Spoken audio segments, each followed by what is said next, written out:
नमस्ते दोस्तों। आज हम बात करेंगे एक ऐसी खबर की जिसने पूरे देश को हिलाकर रख दिया। 22 अप्रैल को दोपहर 2:30 के आसपास जम्मू कश्मीर के पहलगाम में एक भयानक आतंकी हमला हुआ। वहां घूमने आए सैलानियों को आतंकियों ने निशाना बनाया और इस हमले में 26 लोग मारे गए, ज्यादातर पर्यटक।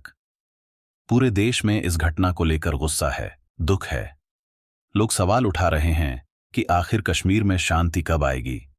इस हमले के बाद 23 अप्रैल को सरकार ने एक बड़ी बैठक की और फैसला लिया कि पाकिस्तान के उन लोगों का वीजा रद्द किया जाएगा जो भारत में रह रहे हैं। उन्हें 48 घंटे के अंदर देश छोड़ जाने का आदेश दे दिया गया। अब इस फैसले के बाद एक और सवाल उठ खड़ा हुआ है और वो है सीमा हैदर का। सीमा जो पाकिस्तान से नेपाल के रास्ते भारत आईं और अब यहां सचिन मीणा के साथ रह रही हैं। उनके समर्थक, उनके चाहने वाले पूछ रहे हैं कि सीमा का क्या होगा। क्या उन्हें भी वापस जाना पड़ डरेगा? क्या वो अकेले जाएंगी या अपने बच्चों और नवजात बेटी के साथ? कुछ लोग कह रहे हैं कि सीमा अब मां बन चुकी हैं, उनकी बेटी भारत में पैदा हुई है, तो क्या एक मां को अपने बच्चे से अलग किया जा सकता है? इन तमाम सवालों का जवाब जानने के लिए आज हम बात करेंगे सीमा हैदर के वकील, सुप्रीम कोर्ट के वरिष्ठ अधिवक्ता डॉ. AP सिंह के साथ। लेकिन सिर्फ सीमा की बात नहीं, हम ये भी समझेंगे कि पहलगाम हमले के बाद भारत सरकार की सख्ती और कश्मीर की स्थिति हमें क्या सिखाती है। दोस्तों, पहले इस हमले की बात करते हैं। पहलगाम, जो अपनी खूबसूरती के लिए जाना जाता है, जहां हर साल लाखों सैलानी आते हैं, वहां आतंकियों ने निर्दोष लोगों को निशाना बनाया। उत्तर प्रदेश, दिल्ली, महाराष्ट्र, बिहार, कर्नाटक, छत्तीसगढ़, पूरे देश से लोग वहां छुट्टियां मनाने गए थे। लेकिन आतंकियों ने बर्बरता की सारी हदें पार कर दीं।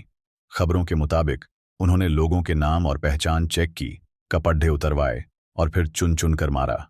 एक महिला को जिंदा छोड़ा गया ताकि वो जाकर ये संदेश दे कि मोदी को बता देना। ये सिर्फ एक हमला नहीं, बल्कि भारत के लिए एक खुली चुनौती थी। इस घटना ने यह सवाल खड़ा कर दिया कि कश्मीर में जो शांति की बात हो रही थी वो कितनी टिकाऊ है। सरकार ने तुरंत कदम उठाए। पाकिस्तान के खिलाफ बड़े फैसले लिए गए, जैसे इंडस वाटर ट्रीटी को निलंबित करना और अटारी बॉर्डर बंद करना। लेकिन इन सब के बीच सीमा हैदर का मामला फिर से चर्चा में आ गया। अब बात करते हैं सीमा की। सीमा हैदर, जो पाकिस्तान से भारत आईं, नेपाल में सचिन मीणा से शादी की और अब यहां रह रही हैं। उनकी एक बेटी का जन्म भारत में हुआ है, जिसका नाम भारतीय मीणा रखा गया।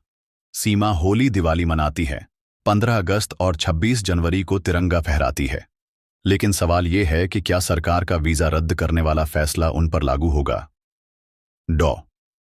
AP सिंह, जो सीमा के वकील हैं, कहते हैं कि यह फैसला सार्क वीजा टूर योजना के तहत है और सीमा का मामला इससे अलग है। सीमा बिना वीजा के भारत आई थीं, ये सच है, लेकिन उनके सारे दस्तावेज जन्म से लेकर अब तक गृह मंत्रालय और राष्ट्रपति के पास जमा हैं। उनकी याचिका लंबित है। उत्तर प्रदेश की अदालत ने उन्हें जमानत दी है और वो सभी कानूनी आदेशों का पालन कर रही हैं। ATS उनकी जांच कर रही है। सिंह साहब का कहना है कि सीमा को पाकिस्तान में धमकियां मिलती थीं और पहलगाम जैसी घटनाएं दिखाती हैं कि वहां का माहौल कैसा है।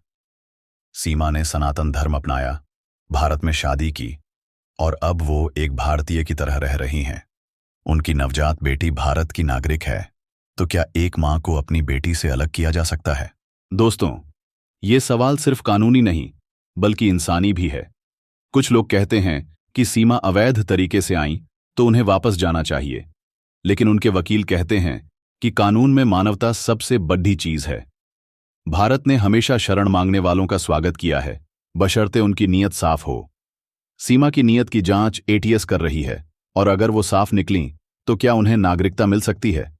सिंह साहब बताते हैं कि शादी और बच्चे के जन्म के आधार पर नागरिकता की अर्जी दी जा सकती है, लेकिन अगर कोई शिकायत करता है तो अदालत फैसला लेगी।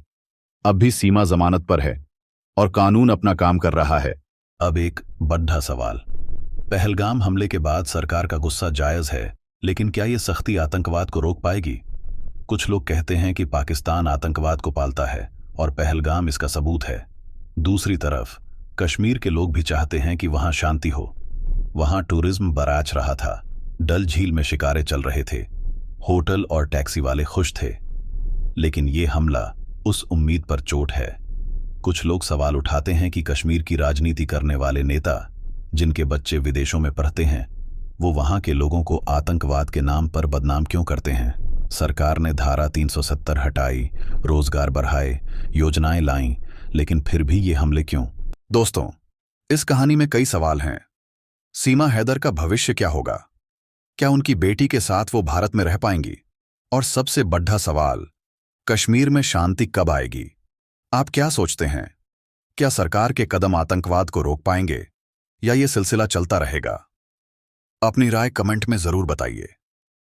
तब तक के लिए नजर रखिए, क्योंकि ये कहानी अभी खत्म नहीं हुई है। नमस्कार।